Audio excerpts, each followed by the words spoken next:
শাকিব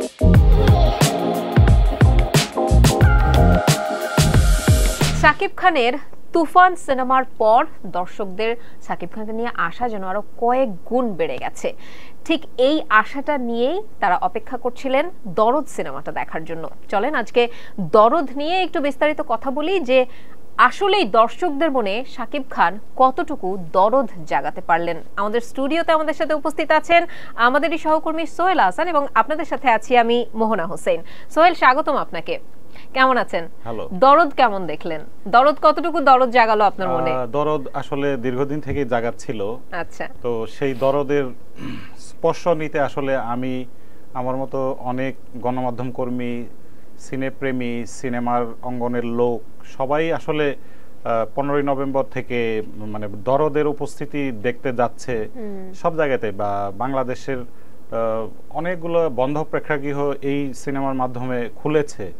তো এটা বাংলা সিনেমার প্রতি মানুষের যে দরদ, সেটা আগে প্রথম দেখেছি আমি। এবং সেই উচ্ছ্বাস যে সিনেমাটা রিলিজ হওয়ার আগে, আপনাকে একটা কথা বলি যে সাকিব খানের সিনেমার পোস্টার থাকলে মানে একটা ঘটনা ঘটে যায়। তো আমি এই সিনেমার রিলিজের দিন ঢাকার বাইরের একটি প্রেক্ষাগৃহের সামনে ছিলাম সকালবেলা। আচ্ছা। সেদিন ছিল শুক্রবার 15ই নভেম্বর। সকাল 8টার একটু আগে আমি দেখি যে সিনেমা হলের যে প্রস্তুতি, মফস্বলের একটি হল যেটা প্রথম শোয়ের জন্য, হ্যাঁ, এবং গত ঈদের পর, কোরবানির ঈদের পর তাদের ভাষ্যমতো 2টা সিনেমা প্রদর্শিত হয়েছিল সেই প্রেক্ষাগৃহে, কিন্তু কোনো ধরনের মানে রেসপন্স ছিল না। এবং তাদের কথা ছিল এরকম যে তারা হয়তো লাইটের বিলও তুলতে পারেনি।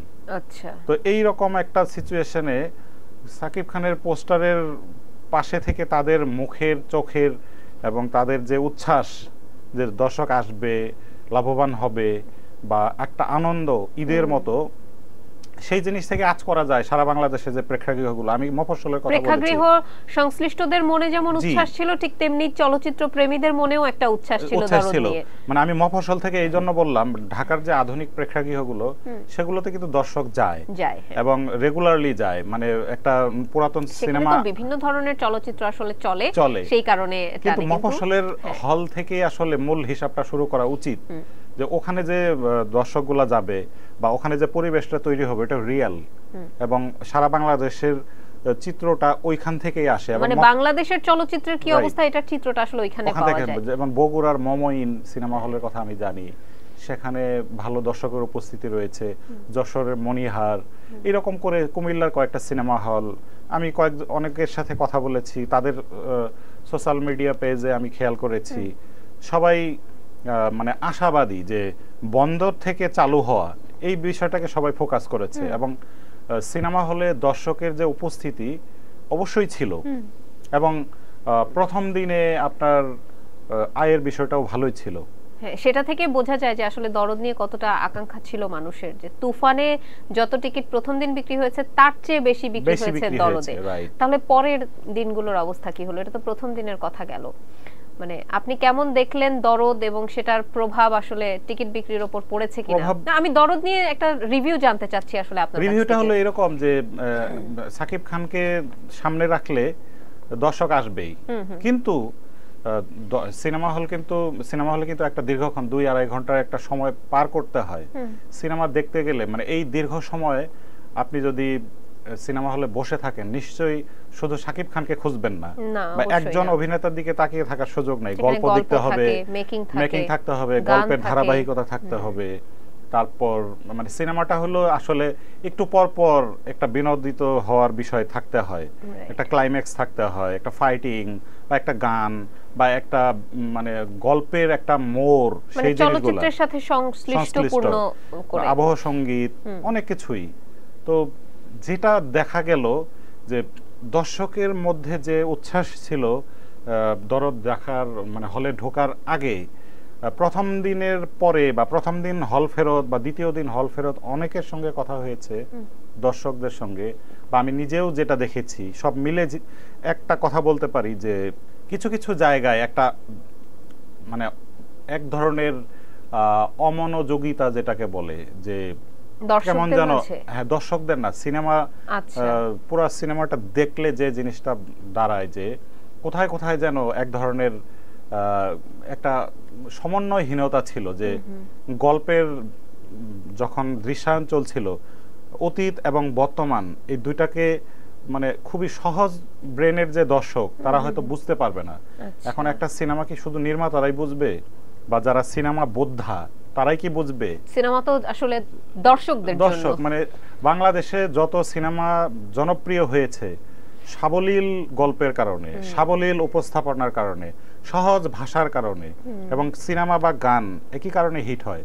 যখন স্বাভাবিক মানে এই মানে আমরা যেভাবে কথা বলি এইভাবে যখন কোনো কিছু খুঁজে পাই তখনই কিন্তু দেখতে যাই। রাইট। তো এই অনন্য মামুনের এই সিনেমাটার মধ্যে গল্পের যে চিত্রায়নটা হয়েছে, হয়তো গল্প ঠিকঠাকই তৈরি হয়েছিল কিন্তু চিত্রায়নের সময় এসে এক ধরনের গল্প বলাটা আসলে বোধহয় খুব বেশি একটু সিনক্রোনাইজড না, হয়নি, ধারাবাহিক ভাবে হয়তো হয়নি। হয়নি। মানুষ হয়তো অতীত বর্তমান কোনটা অতীতে চলছে কোনটা বর্তমানে হচ্ছে এই বিষয়টা বুঝতে বোধহয় বুঝতে একটু একটু কষ্ট সময় হয়েছে। লেগেছে।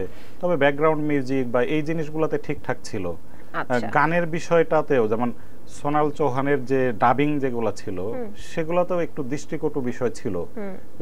তিনি তো বাংলায় কথা বলতে পারেন না। আচ্ছা। তো ডাবিং করার যে বিষয়টা, যে তার লিপে ডাবিং গুলা ঠিকঠাক বসছে কিনা এগুলাতে আরেকটু মনোযোগী হওয়া দরকার ছিল, বা হয়তো সুযোগ রয়েছে আবার যদি সেগুলা সমন্বয় করা যায়। আর সামগ্রিকভাবে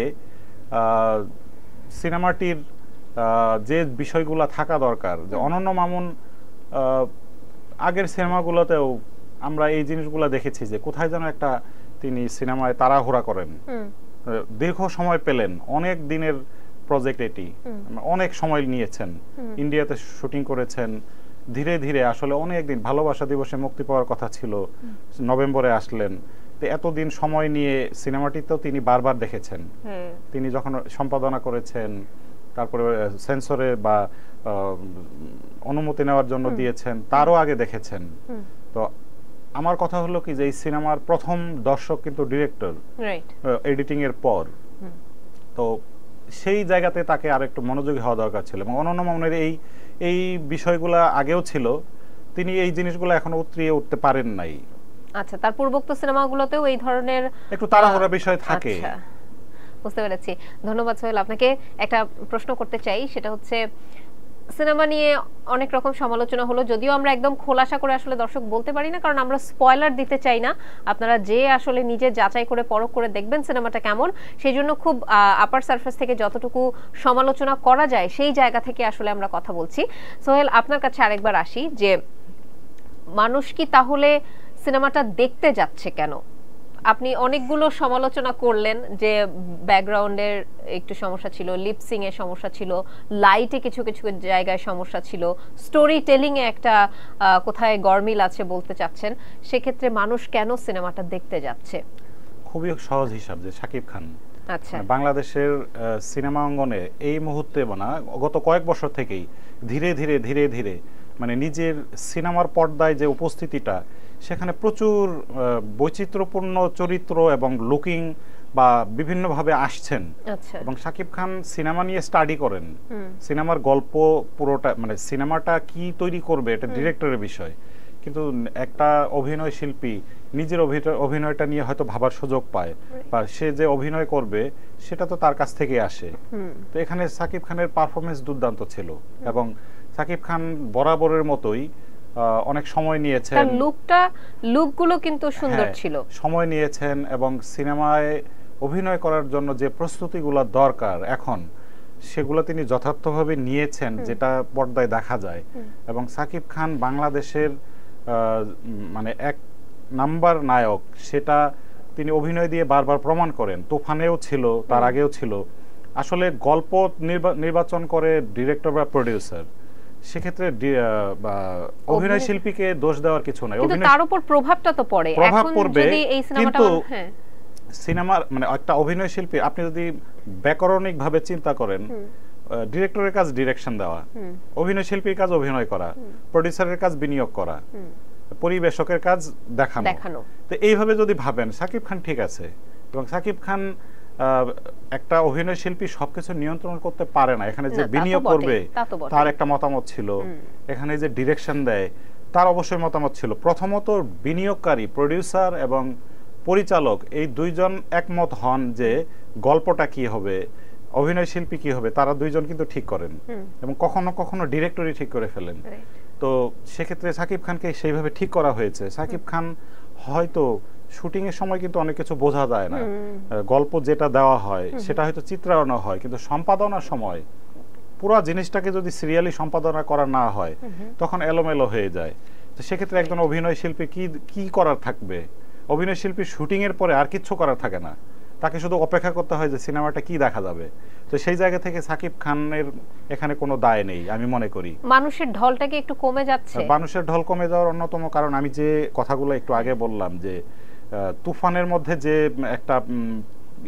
একটা বিষয় ছিল যে কয়েকটা গান ছিল দর্শককে আকর্ষণ করার ছিল, হ্যাঁ, এবং খুবই গতি ছিল গল্পে, যে একের পর এক দৃশ্য আসছে, একটা গতি থাকতে হয় সিনেমায়। তো দরদের সেই গতির বিষয়টা একটু সমস্যা রয়েছে। আর তারপর আরেকটা যেটা বিষয় আপনাকে আমি বলি যে হতাশার কিছু নেই। বাংলাদেশের সিনেমা অঙ্গনটা অনেকদিন থেকেই ধুকছে, অনেক বছর থেকেই, আমি মনে করি যে এক যুগ থেকে ঢুকছে, প্রতিনিয়ত এই অধঃপতনের দিকেই যাচ্ছিল। তো এই হঠাৎ করেই এক সাকিব খান বাংলাদেশের সিনেমাকে টিকিয়ে রাখবে, প্রতিদিন সাকিব খানের সিনেমা মুক্তি পাবে, প্রতি সপ্তাহে কি দেওয়া সম্ভব? তাহলে এই রকম সামগ্রিকভাবে বাংলাদেশের সিনেমাকে উন্নয়ন করার জন্য বা বাংলাদেশের সিনেমা ইন্ডাস্ট্রিতে আরো নতুন মুখ তৈরি করার জন্য, বিনিয়োগ বেশি বাড়ানোর জন্য সামগ্রিক পরিকল্পনা দরকার। সরকার এবং সিনেমা অঙ্গনের যারা দায়িত্বশীল ব্যক্তি সামগ্রিকভাবেই দরকার। এককভাবে কেউ সিনেমাকে ঠিক করতে পারবে না, কারণ এখানে অনেকগুলো পক্ষ রয়েছে। সিনেমা হল রয়েছে, তারপরে প্রোডিউসার রয়েছে। সিনেমা হলে আসার আগে প্রযোজনা করাটা খুবই জরুরি। এখানে অভিনয় শিল্পীর দরকার আছে। সাকিব খান একটা ভালো চরিত্র তুলতে পারে, আপনি একটা বিগ বাজেটের সিনেমায় খুবই দুর্বল অভিনয় শিল্পী নিয়ে আসলেন, কিছুই হলো না। তো সবকিছু মিলে একটা ব্যাপক রকমের পরিকল্পনা দরকার, অনেকগুলা লোকের আন্তরিক প্রচেষ্টা দরকার, একটা সমন্বয় থাকা দরকার। তবে বাংলাদেশের সিনেমা সম্ভাবনাময়। এই ধুঁকতে থাকা চলচ্চিত্রের ভেতরে আমরা আসলে ভালো ভালো কিছু সিনেমা পেয়েছি, তাই একটা সিনেমা যদি আসলে আমাদের মন জোগাতে না পারে, আমার মতে খুব বেশি হতাশ হওয়ার আসলে কিছু নেই মনে হয়। নাই। অসংখ্য ধন্যবাদ সোহেল আপনাকে। দর্শক আপনাদেরকেও অসংখ্য ধন্যবাদ, এতক্ষণ আমাদের সাথে ছিলেন। আসলে আমরা আশা করি যে একটা ভালো সিনেমা আমরা হলে যে দেখব, এই আশাটা যদি চলচ্চিত্র সংশ্লিষ্ট লোকজন বুঝতে পারেন, তাহলে হয়তো আমরা সামনে আরো দারুণ দারুণ কিছু সিনেমা উপহার পাবো। ধন্যবাদ সবাইকে এতক্ষণ আমাদের সাথে ছিলেন।